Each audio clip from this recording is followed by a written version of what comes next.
Get up.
માલાજી અર્પણ કરવા માટે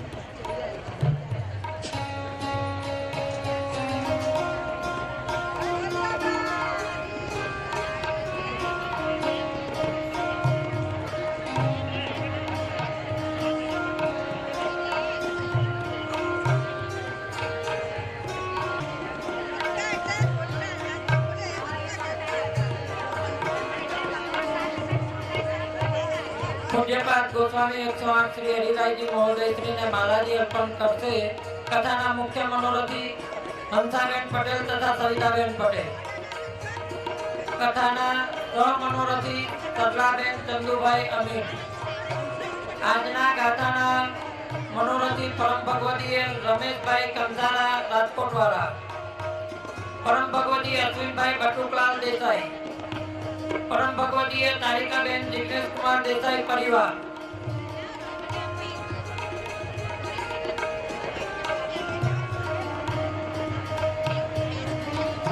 આજે સાંજે કથા વિરામ બાદ સુંદર કુંવારાના મનોરથના આપણને અલૌકિક દર્શનનો લાભ મળશે। આજના કુંવારાના મુખ્ય મનોરથી છે પરમ ભગવતીય ઉષાબેન ગટોરભાઈ દેસાઈ, परम भगवतीय हेतलबेन लालूभाई देसाई परिवार, परम भगवतीय प्रभुदास भाई छगन भाई बुक्तरिया परिवार, परम भगवतीय गौरंग भाई नरेश भाई मिस्त्री परिवार, परम भगवतीय डाया भाई गज्जर परिवार। उषाबेन गटोरभाई देसाई तथा गटोरभाई देसाई ने पण मालाजी अर्पण करवा माटे विनंती।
श्याम सुंदर श्री महाराज श्री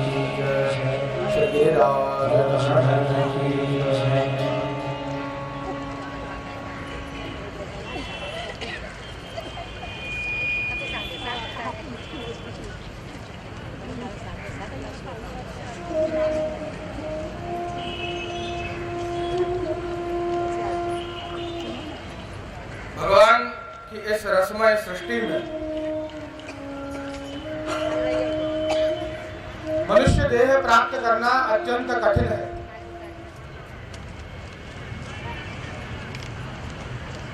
का तो खूब ज सारा कर्म कर्या होय,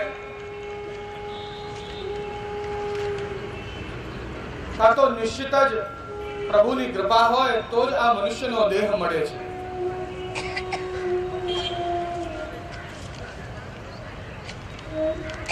આ મનુષ્યનો દેહ એ અમૂલ્ય છે અને એને પ્રાપ્ત કર્યા પછી એની કિંમત ના આંકવી એ મૂર્ખતા છે।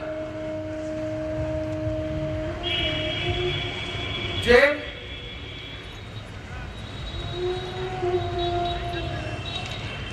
ઘીના ડબ્બામાં ઘી ના હોય તો ડબ્બાની કોઈ કિંમત ના હોય, એ જ પ્રમાણે જો મનુષ્ય દેહમાં માનવતા અને વૈષ્ણવતા ના હોય તો એ દેહની કોઈ કિંમત ના હોય।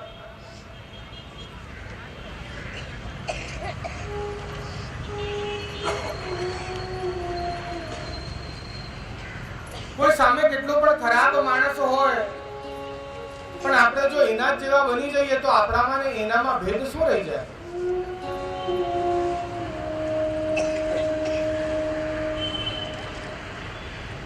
એક નદીના કાંઠે સંત એનો શિષ્ય બેઠો છે।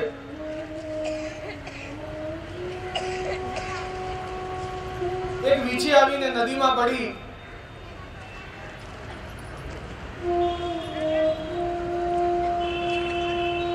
સંત એને બચાવવા ગયો, નદીમાંથી કાઢવા ગયો એટલે વીછી ડંક મારે છે,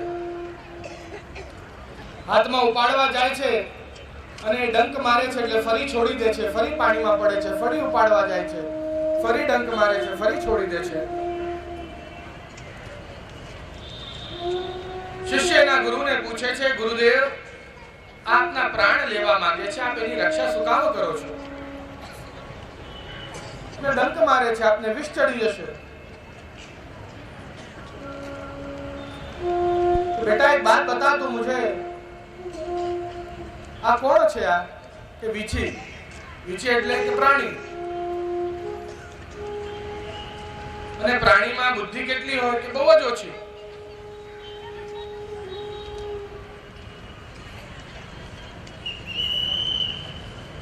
આ બુદ્ધિહીન ઓછી બુદ્ધિ વાળો પ્રાણી પણ એનું કર્મ છોડતો નથી।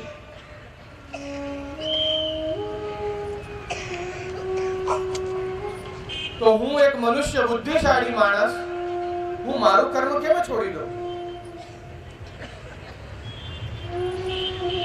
एनु कर्म ज विष नु डंक मारवू छे ने मारू कर्म बचावू छे। हूँ जो एनी जेम बनी जईश तो मारामा ने एनामा अंतर अने भेद शुं रही जशे?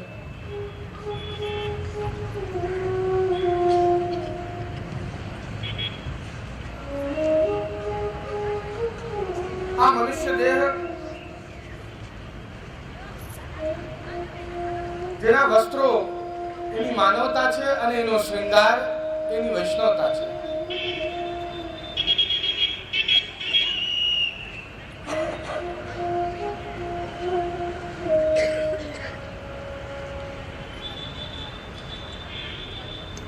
आ बराबर आपने ख्याल हशे गोसाईजी જ્યારે ગોકુળથી જતીપુરા પધારી રહ્યા હતા, માર્ગમાં એક હીન જાતિની સ્ત્રી, એને તરસ લાગી હતી, એના પ્રાણ નીકળી જવાના હતા, એમના ઝારીજીમાંથી જલ આપ્યું। સેવકો એમ કહે છે આપની ઝારી છોવાઈ જશે આને જલ પીવડાવશો તો, કે ઝારી છોવાઈ ગઈ તો નવી આવશે, પણ પ્રાણ જતા રહ્યા તો નવા આવે નહીં।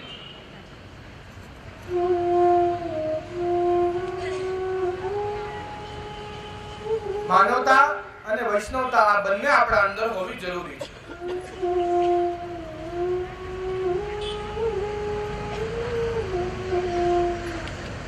શ્રી વલ્લભ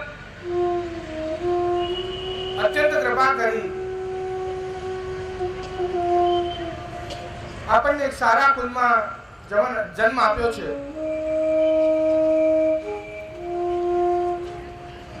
સારા વૈષ્ણવ થયા, ભગવત સેવા ઘર બિરાજી. ઘરે પ્રભુ બિરાજવા હોવા છતાં પણ જો આપણે પ્રભુનું અને ગુરુનું સ્વરૂપ ના ઓળખતા હોઈએ તો આ જીવન વ્યથા વ્યર્થ કરો છો.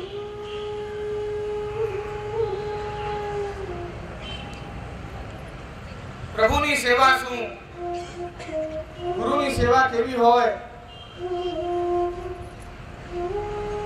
સત્સંગનું મહત્વ શું, જો એ આપણે ન સમજીએ તો સમય વ્યર્થ કરી રહ્યા છીએ.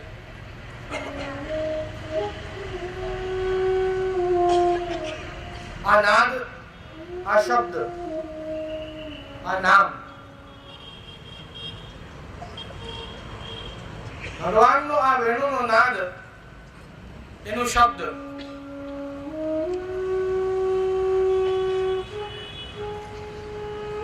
જ્યારે એનું નાદ કરે છે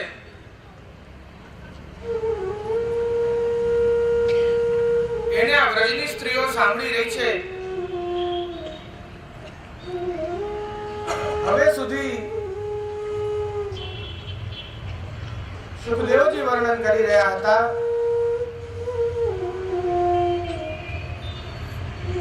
હવે ગોપિકાઓ જાગૃત અવસ્થામાં આવી ગઈ છે, જેમને આ વેણુનો નાદનો શ્રવણ કર્યો હતો અને જાગૃત અવસ્થામાં આવી હવે આ ગોપિકાઓ કેવી રીતે વર્ણન કરે છે આ વેણુ નાદનો. ચાલો આપણે વેણુ ગીતમાં આગળ વધીએ, છઠ્ઠા શ્લોકનું શ્રવણ કરીએ. શું કહી રહ્યા છે સુખદેવજી કે કેવી રીતે વારંવાર એમને વર્ણન કર્યો. इति वेणुरवं राजन् सर्वभूतमनोहरम् श्रुत्वा व्रजस्त्रियः सर्वान् वर्णयन्त्यो भिरे भिरे.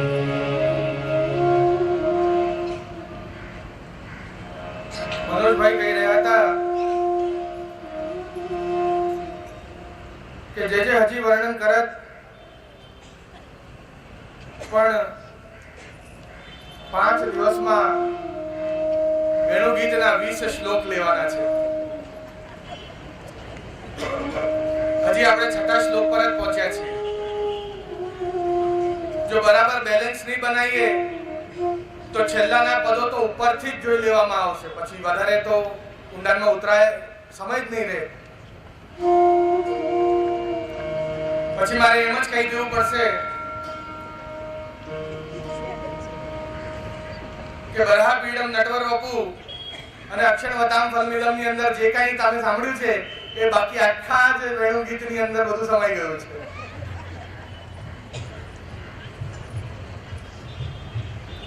ઇતિ વેણુરવમ. આ વેણુ ગીતની અંદર એક બીજી વસ્તુ ખાસ ધ્યાન આપવા જેવી છે. દરેક શ્લોકની અંદર આપ ધ્યાનથી જોશો તો વેણુના જોડે એક નવો શબ્દ ઉમેરાયો છે. ક્યારેક વેણુનાદ, ક્યારેક વેણુ પડંત, ક્યારેક વેણુ રવમ, ક્યારેક વેણુ ગીત. કંઈક ને કંઈક વેણુના વિષય કંઈક નવું. ક્યારેક મુકુંદ ગીત.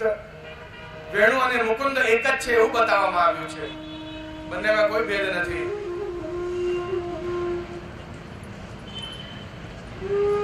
અત્યંત રસાત્મકતા આ શબ્દોની અંદર છુપાયેલી છે.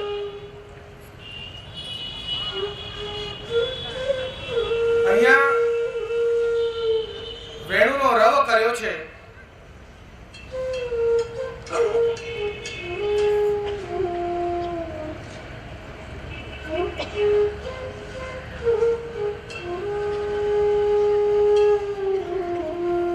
ર શબ્દ અગ્નિ બીજ છે અને વ શબ્દ અમૃત બીજ છે. આ બીજનો ઉપયોગ કેમ કરવો એ હું આપને બતાવી શકતો નથી.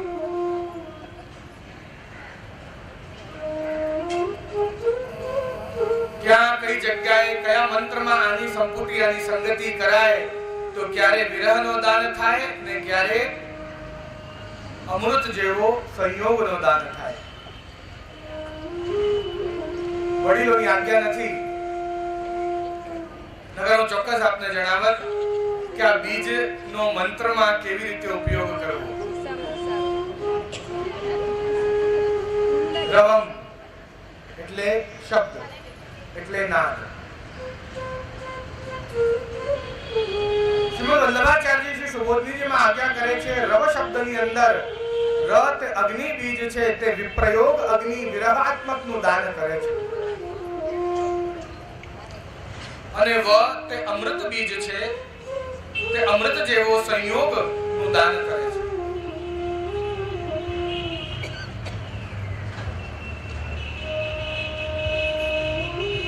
જ્યારે ભગવાને વેણુ રવ કર્યો, આ ગોપિકાઓ તો પોતાના ઘરમાં બેઠી છે, એટલે સૌથી પહેલા ર એટલે વિરહ થયો કે ભગવાન દૂર છે, એટલે વિરહ થઈ રહ્યો છે, એટલે અગ્નિનું દાન, વિરહાત્મક અગ્નિનું દાન થયું.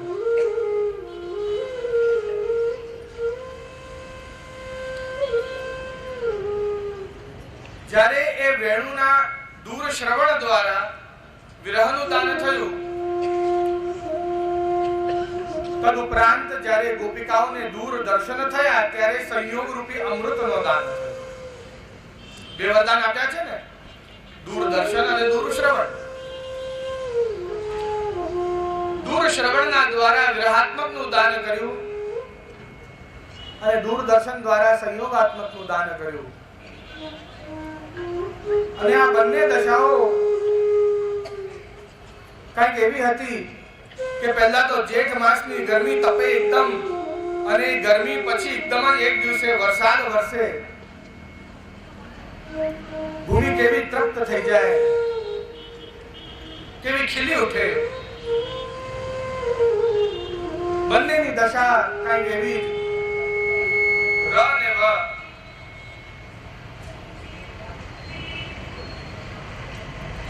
ઇતિ વેણુ રવમ. સંયોગ અને વિયોગ આ બંનેથી શૃંગાર રસ પૂર્ણ થાય છે. આ બંનેમાંથી કોઈ એકનો પણ અભાવ હોય તો શૃંગાર રસ અધૂરો રહી જાય છે. કૃષ્ણની વિરહ અગ્નિમાં તપવું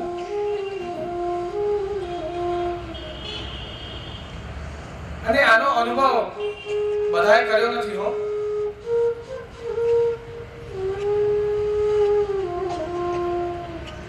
આ વિરહ અગ્નિનો આનંદ બી કેવો હોય છે એનું અનુભવ બી કરવા જેવું છે.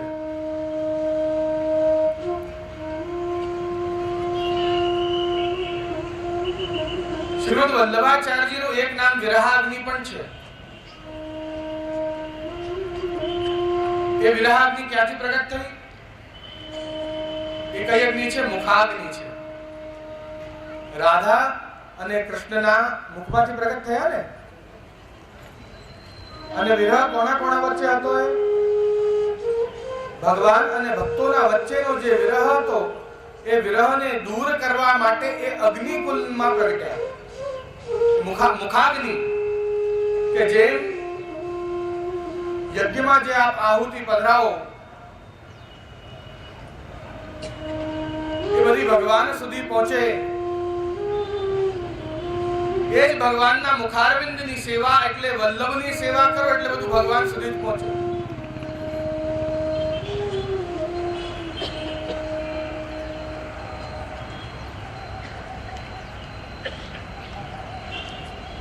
અગ્નિ રૂપો દ્વિજાચાર્યો ભવિષ્યમિહ ભૂતલે. અગ્નિ પુરાણનો શ્લોક છે. 18 પુરાણમાંથી એક. વલ્લભો અગ્નિ રૂપસ્યાત વિઠ્ઠલો પુરુષોત્તમ.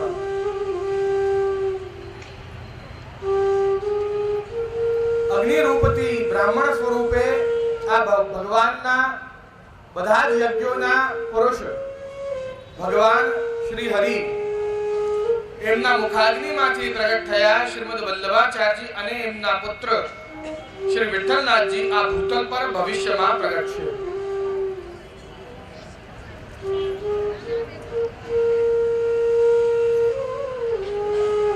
એક રઘુકુલ થયું,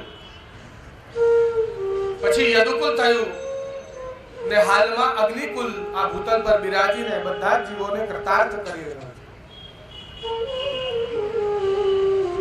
જો વલ્લભનું સ્વરૂપ આપ નહીં ઓળખો તો વૈષ્ણવ સિવાય બીજું કોણ ઓળખશે આ વલ્લભ?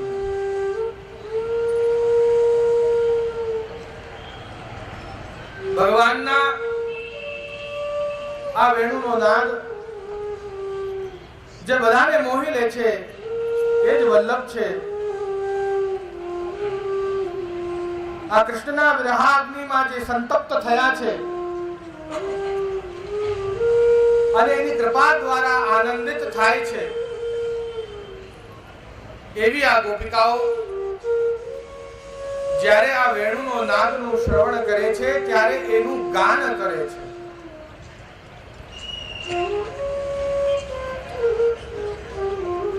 ગાન એટલે શું? ગાન કેવું હોવું જોઈએ?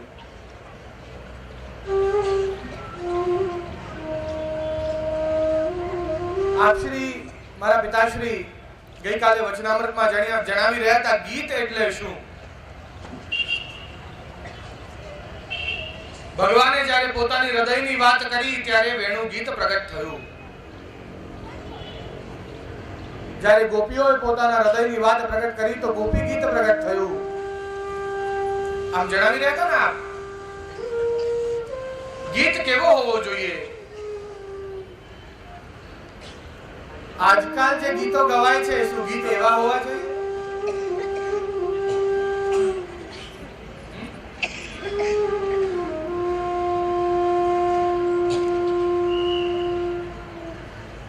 आपने बधाने ख्याल से एक समय तानसेन श्री गुसाई जी ने मड़वा आया था. मुझे गोविंद स्वामी का गीत गान सुनना है, उनका कंठ सुना है, बहुत मधुर है.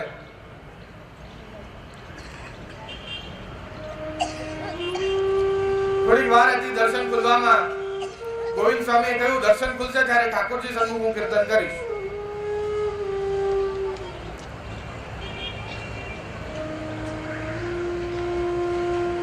ત્યાં સુધી તાનસેને કંઈક તોડી રાગ સંભળાવ્યો. રાગ પૂર્ણ થયો ત્યારે શ્રી ગુસાઈજી એને ઉપરનો ઓઢાયો, સોનાના સિક્કાની એક પોટલી આપી અને એની ઉપર એક ખૂટી કોડી મૂકી.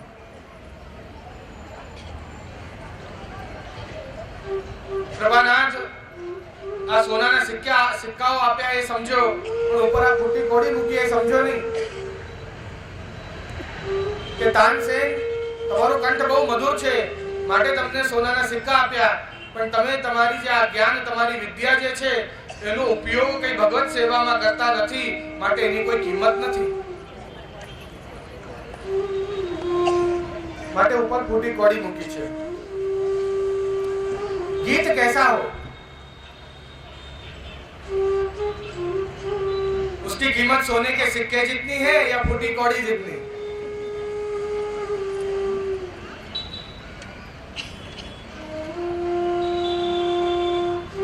आप श्री आज्ञा કરી રહ્યા છે ને આજકાલ યુવાનો બધા કાનની અંદર હેડફોન્સ નાખીને સાંભળ્યા જ કરે છે ગીત.